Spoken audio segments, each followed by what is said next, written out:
Good morning to all. We are discussing on cauchy stress formula or stress components in an arbitrary plane.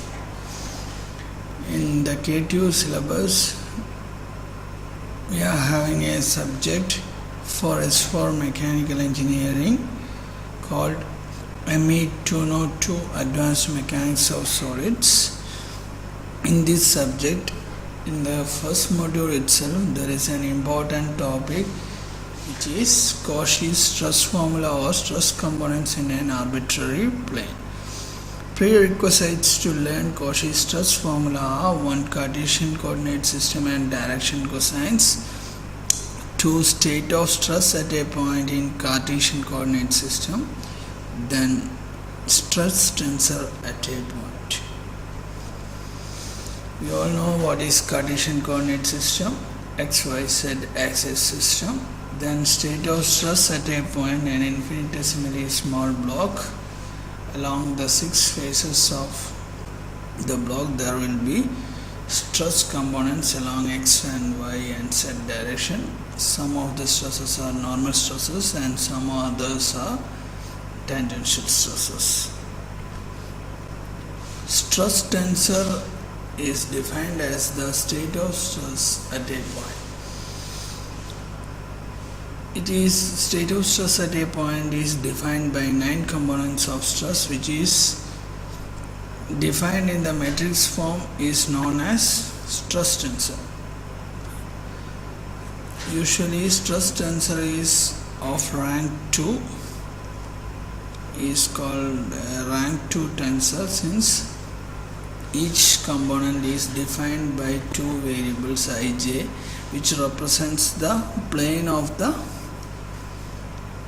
component. Also, from the elementary mechanics of solids, we know that complementary shear stresses are equal, that is tau xy is equal to tau yx, tau xz is equal to tau zx, and tau yz is equal to tau zy.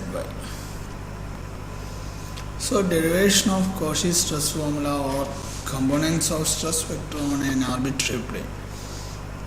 We are considering a point P, and at point P, rectangular coordinate systems or Cartesian coordinate systems are defined as shown in the figure X, Y and Z. While we are considering an inclined plane ABC whose area is delta A as shown in the figure. Considering an inclined plane ABC at the same point P where the state of stress is defined by the stress tensor sigma ij. There is a stress tensor defined at the point P which is sigma ij as shown earlier. Let the normal of the plane ABC is, let the vector unit vector nxi plus nyj plus nzk. Then direction cosines of the plane with the normal n is nx, ny and nz. We have to find the resultant stress vector on this arbitrary plane ABC. Let Tn be the resultant stress vector or traction on the plane ABC. Resultant stress vector is also called as traction. Let Tnx, Tny, Tnz are the components of traction Tn along x, y and z directions respectively. So on the plane ABC there will be a traction Tn, and that Tn will be having components on x, y and z direction, which is denoted as Tnx, Tny and Tnz respectively. Let delta A be the area of the plane ABC. Then area of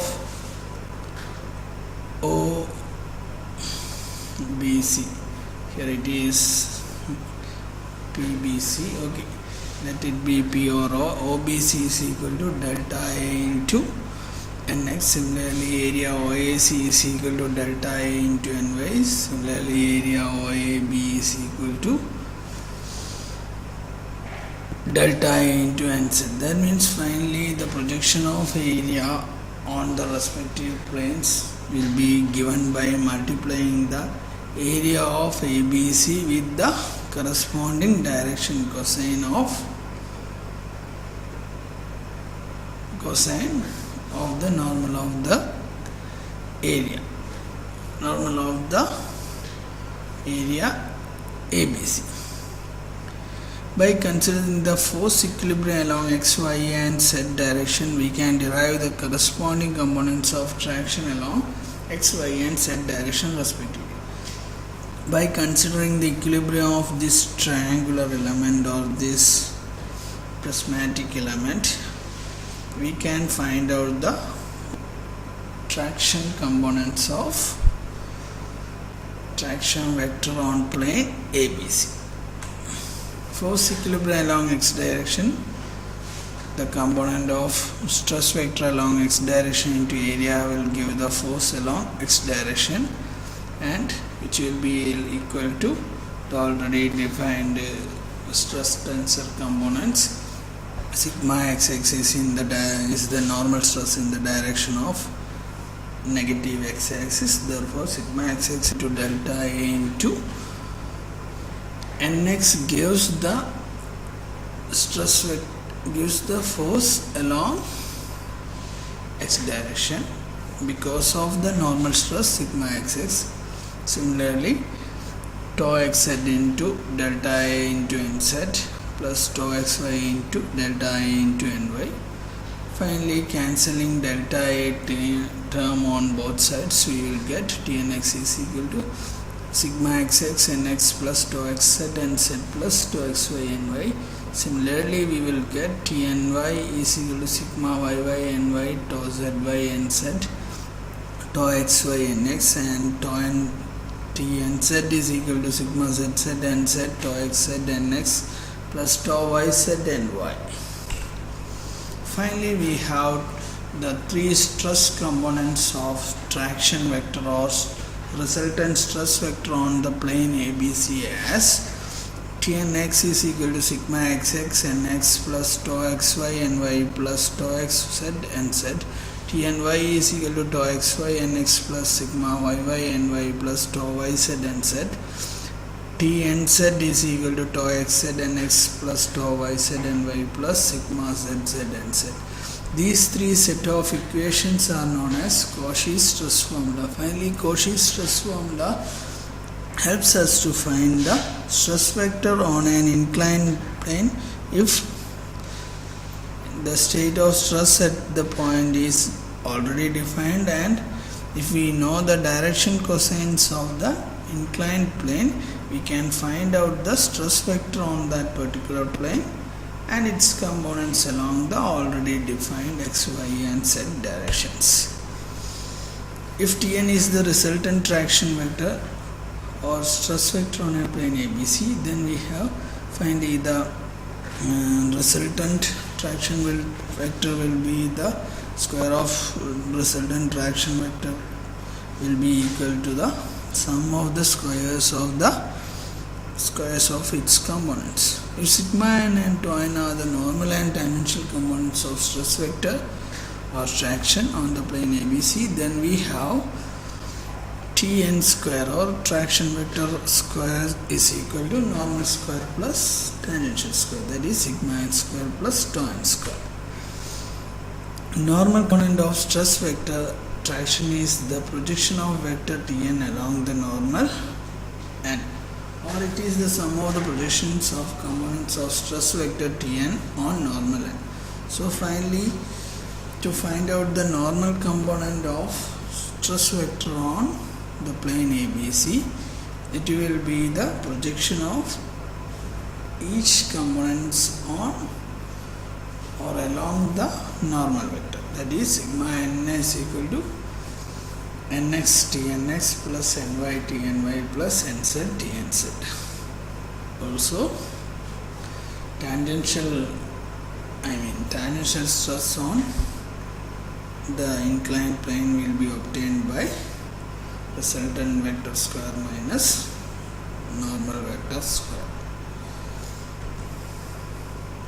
These are we have just now learned the very fundamentals of Cauchy's stress formula.